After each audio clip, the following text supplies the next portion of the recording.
السلام علیکم ورحمۃ اللہ وبرکاتہ۔ عزیز طلبہ، جامع صحیح بخاری میں کتاب المغازی کا باب و غزوۃ خیبر چل رہا ہے۔ باب و غزوۃ خیبر کی دو احادیث کا درس آج ہوگا جو باقی رہ گئی تھیں، اور اس کے بعد پھر غزوہ خیبر ہی سے متعلق دو ابواب کا درس ہوگا، اور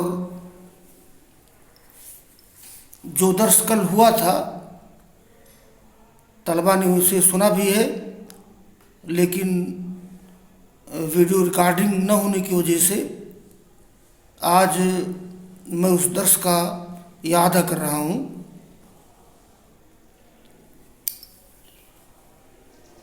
قال الامام البخاری رحمہ اللہ: حدثني محمد بن بشار قال حدثني حرمي قال حدثنا شعبہ قال اخبرني عمارة عن اکرمة عن عائشة رضی اللہ عنہا قالت: لما فتحت خیبر قلنا الآن نشبع من التمر.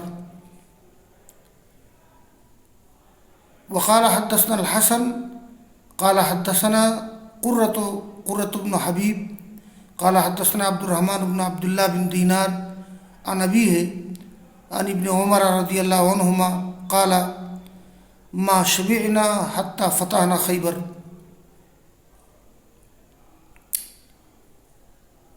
ان دونوں احادیث میں یہ بات ذکر کی گئی ہے کہ غزوہ خیبر فتح ہونے کے بعد رسول اللہ صلی اللہ علیہ وسلم کی اور صحابہ کرام کی معاشی حالت اچھی ہو گئی تھی۔ غزوہ خیبر، فتح خیبر سے پہلے مسلمانوں کی معاشی حالت اچھی نہیں تھی۔ غزوہ خیبر کے بعد معاشی حالت اچھی ہو گئی تھی، اس لیے کہ صحابہ کرام جو اس غزوہ میں شریک تھے، یا اصحاب السفینہ جعفر بن ابی طالب وغیرہ، اسی طرح ابو موسیٰ اشعری اور ابو ہریرہ رضی اللہ تعالی عنہ وغیرہ کو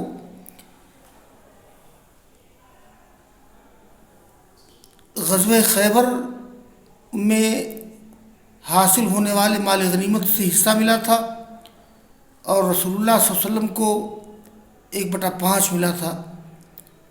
اسی طرح سے رسول اللہ صلی اللہ علیہ وسلم کو باغ فدق مل گیا تھا، اس لیے کہ وہ بغیر جنگ کے فتح ہوا تھا، اس کا ذکر پہلے ہوا ہے۔ تو یہ پہلی حدیث ہے۔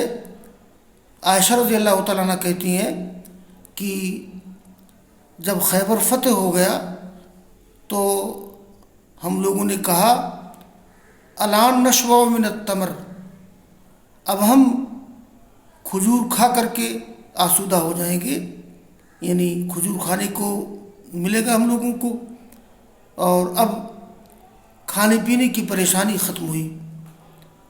اور دوسری حدیث عبداللہ بن عمر کی ہے، وہ کہتے ہیں کہ ما شبعنا حتی فتحنا خیبر، یعنی فتح خیبر کے بعد ہی ہم لوگوں کو آسودگی ملی، خوشحالی ملی۔ مطلب یہ ہے کہ وہاں کھجور کے باغات تھے، کھجور کے درخت تھے جو مجاہدین کو بطور مال غنیمت ملے، اور رسول اللہ صلی اللہ علیہ وسلم کو اس کا خمس ملا۔ تو ابن حجر لکھتے ہیں: وفی اشارۃ الی انہم کانوا قبل فتحها فی قلۃ من العیش. ان حدیث میں اشارہ اس بات کی طرف ہے، فتح خیبر سے پہلے لوگ معاشی طور پر تنگی میں زندگی گزار رہے تھے۔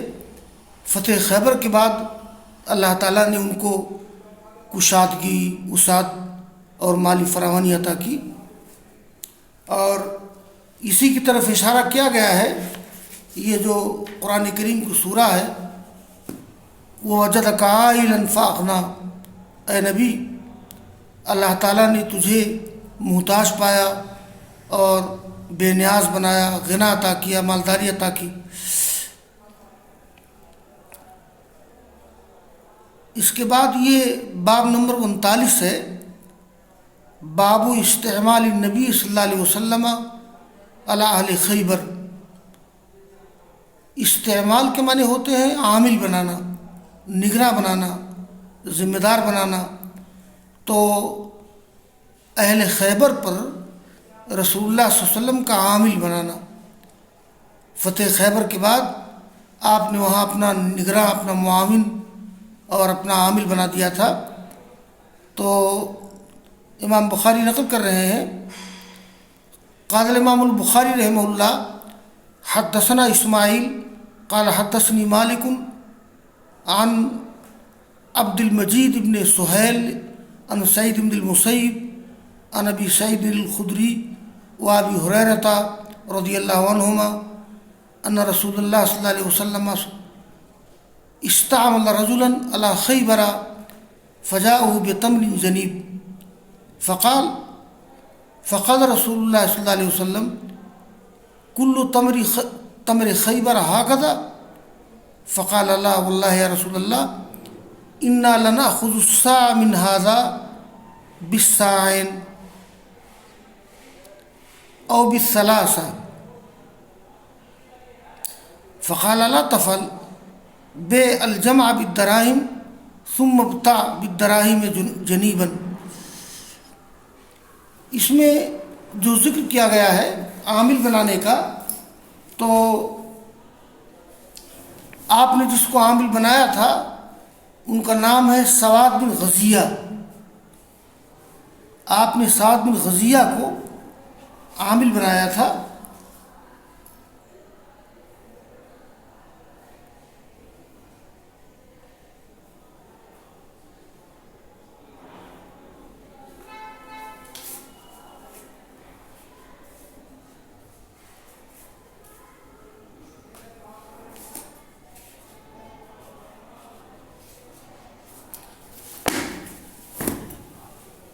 تو آپ نے سعد بن غزیہ کو عامل بنایا تھا، جیسا کہ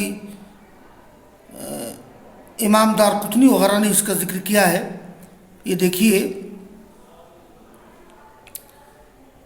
ابو سعید خدری اور ابو ہریرہ رضی اللہ تعالی عنہما کہتے ہیں کہ رسول اللہ صلی اللہ علیہ وسلم نے خیبر پر ایک شخص کو عامل بنایا، تو وہ آپ کے پاس تمر جنیب لائے. یہ جیسے پھلوں کی مختلف قسمیں ہوتی ہیں، اچھا پھل، مخلوط پھل، خراب پھل، ایسے ہی جنیب یہ اجود التمر، سب سے بہتر کھجور ہے. یہ کھجور کی ایک نوع ہے.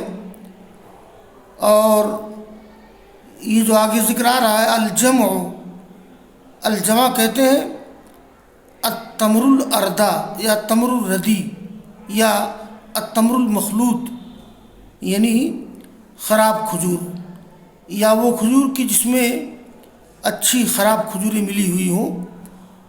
تو وہ لائے تمر جنیب یعنی اچھی کھجور. تو آپ نے فرمایا کہ کیا خیبر کی تمام کھجوریں ایسے ہوتی ہیں؟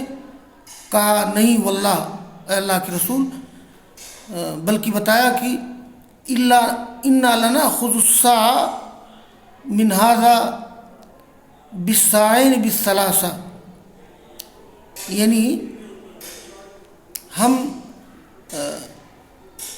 اس کھجور کی کا ایک سا کھجور یا 2 سا کھجور لیتے ہیں 3 سا کھجور کے بدلے میں.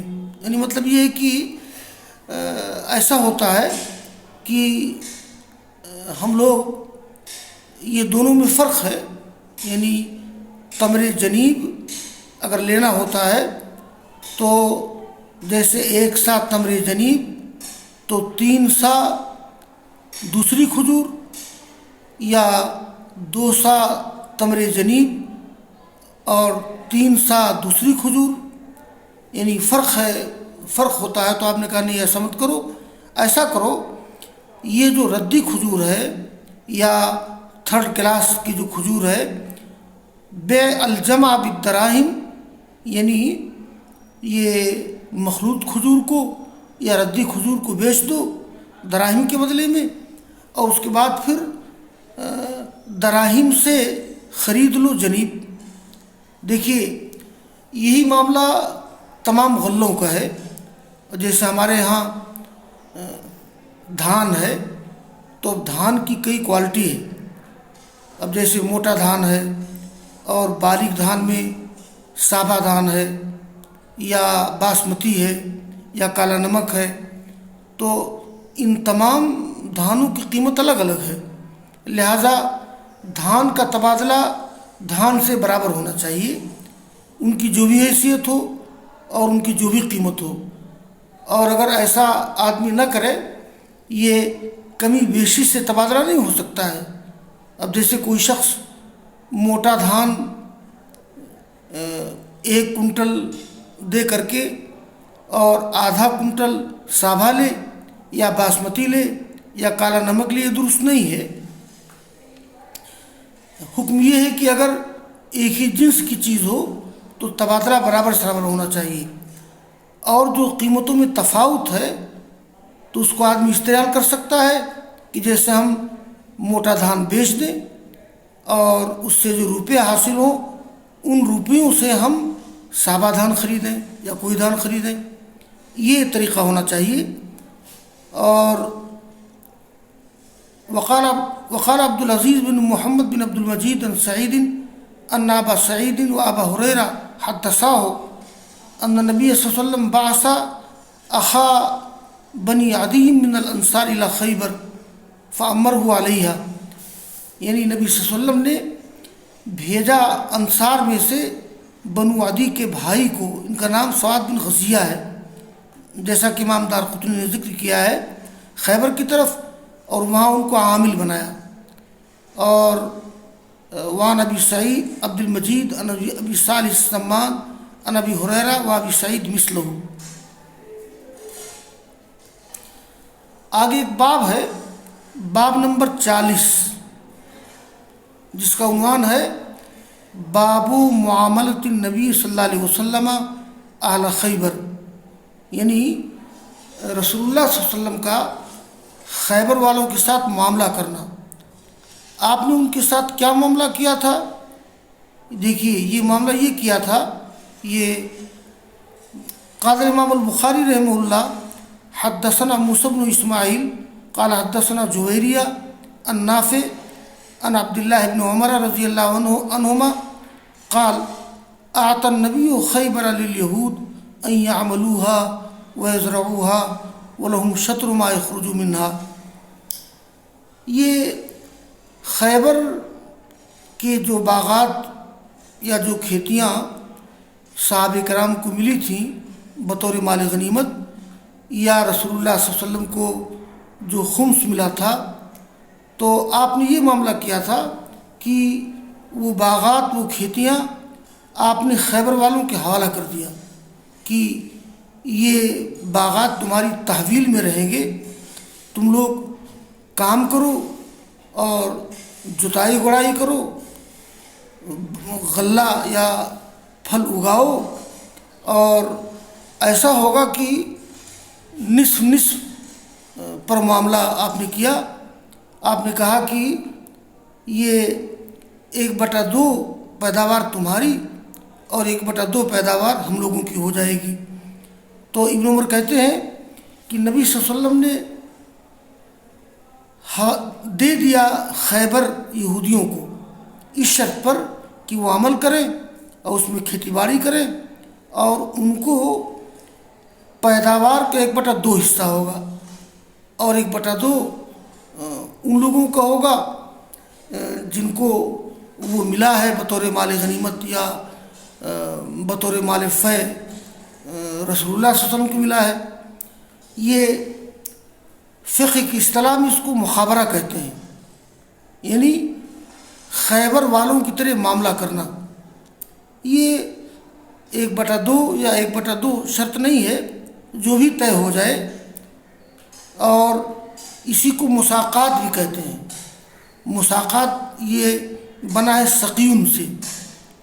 مساقات کا مطلب یہ ہو جائے گا کہ کوئی آدمی اپنا باغ کسی کو حوالہ کر دے اور وہ سینچائی کرے، دیکھ ریکھ کرے، اور اس کی پیداوار کا 1/2 حصہ یا 1/3 حصہ جو بھی طے ہو جائے وہ باغ کے مالک کا ہوگا، اور بقیہ اس میں کام کرنے والے کا ہوگا۔ تو یہ اس کو مخابرہ کہا جاتا ہے، اس کو مساقات کہا جاتا ہے، یہ درست ہے۔ اسی طرح سے مزارعہ بھی درست ہے۔ جیسے کسی آدمی کا کھیت ہو اور دوسرا آدمی اس میں جتائی بوائی کرے، اس کو جیسے ہمارے یہاں بولتے ہیں بٹائی پر دینا، تو رسول اللہ صلی اللہ علیہ وسلم نے خیبر والوں کو باغات، کھیتیاں وغیرہ بٹائی پر دے دی، جس کو مخابرہ کہتے ہیں، مساقات کہتے ہیں، اسی کو مزارعہ بھی کہا جاتا ہے۔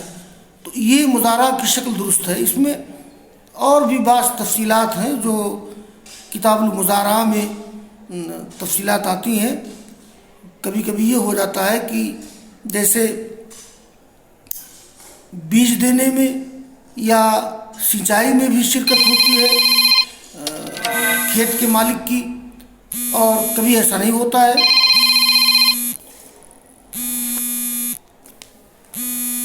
تو یہ باب ختم ہو گیا، باب معاولۃ النبی علی خیبر۔ اور ایک غزوہ خیبر کے تعلق سے ایک آخری باب ہے، باب نمبر 41، باب الشاة التي سمت للنبی بخیبر، رواہ عروۃ عن عائشۃ عن النبی صلی اللہ علیہ وسلم۔ حدثنا عبد اللہ بن یوسف قال حدثنا اللیث قال حدثني سعید عن ابی ہریرہ رضی اللہ عنہ قال لما فتحت خیبر اہدیت رسول اللہ صلی اللہ علیہ وسلم شاۃ فیہا سم۔ یہ سمت کے معنی ہوتے ہیں زہر ڈالا گیا، زہر دیا گیا۔ یہ سم، یہ سم سمن کے معنی ہوتے ہیں کسی چیز میں زہر ڈالنا یا کسی کو زہر دینا، اور اسی سے آتا ہے یہ سموم۔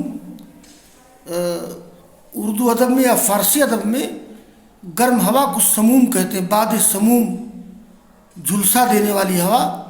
تو سمون کے معنی زہر دینا، جھلسا دینا۔ تو وہ بکری جس میں زہر ڈال دیا گیا تھا نبی صلی اللہ علیہ وسلم کے لیے خیبر میں، یہ عروہ نے عائشہ سے روایت کی ہے۔ یہ روایت تو معلق ہے، لیکن آگے ابو ہریرہ رضی اللہ تعالیٰ عنہ کی مسند روایت امام بخاری ذکر کر رہے ہیں۔ جامع سے بخاری کی تمام معلقات کو، تمام تعلیقات کو ابن حجر رحمہ اللہ نے کتاب لکھی ہے، اور اس کی سند تلاش کی ہے، اس کو متصل اور مسند ثابت کیا ہے۔ یہ آگے کی روایت ہے کہ ابو ہریرہ کہتے ہیں کہ جب خیبر فتح ہو گیا تو رسول اللہ صلی اللہ علیہ وسلم کو ایک بکری ہدیہ کی جس میں زہر پڑا ہوا تھا، زہر ملا ہوا تھا۔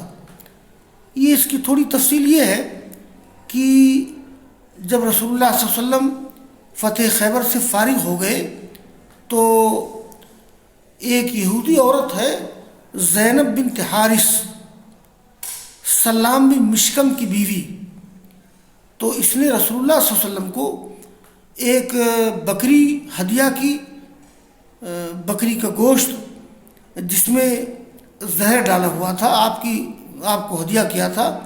بلکہ اس نے پوچھا تھا رسول اللہ صلی اللہ علیہ وسلم سے کہ آپ کو بکری کا کون سا حصہ زیادہ پسند ہے، تو کہا گیا کہ وہ اگلا شانہ پسند ہے۔ تو اس نے زیادہ زہر ڈال دیا۔ آپ نے اس کو کھایا، اور جب اس کو آپ لقمہ بنانے لگے، یعنی اس کو تو آپ اندر نہیں لے جا سکے، آپ نے اس کو اگل دیا۔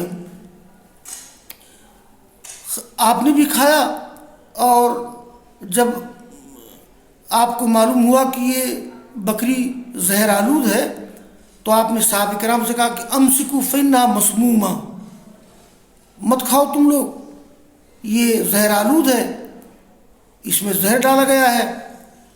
پھر آپ نے بلایا اس عورت کو، البتہ ایک صحابی نے کھا لیا تھا، بشر بن برا رضی اللہ تعالیٰ عنہ، انہوں نے کھا لیا تھا، اور صحابہ کرام رک گئے تھے۔ تو آپ نے کہا کہ تم نے ایسا کیوں کیا؟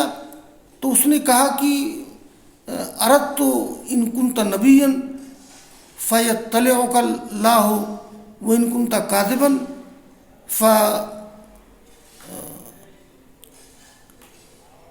یہ اس نے کہا کہ ہم نے یہ ارادہ کیا تھا کہ اگر آپ سچے نبی ہیں تو اللہ تعالیٰ آپ کو باخبر کر دے گا، اور اگر آپ جھوٹے نبی ہیں تو اللہ تعالیٰ لوگوں کو آپ سے آرام دے دے گا، یعنی آپ مر جائیں گے۔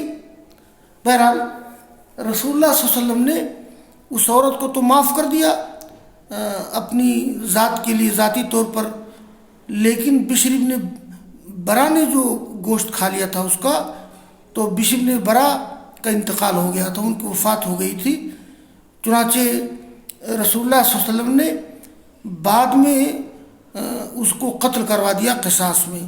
امام بہقی کہتے ہیں کہ یحتمل ان یکون ترک اولا ثم لما مات بشر بن برا من الاکلۃ قتلها، یعنی آپ نے شروع میں اس کو چھوڑ دیا، معاف کر دیا، لیکن جب آپ نے دیکھا کہ ایک صحابی کی وفات ہو گئی ہے تو آپ نے اس کو بلا کر کے اور قصاص میں قتل کروا دیا۔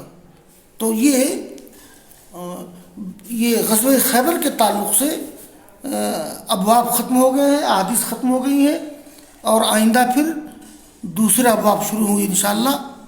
بس واخر دعوانا ان الحمد للہ رب العالمین۔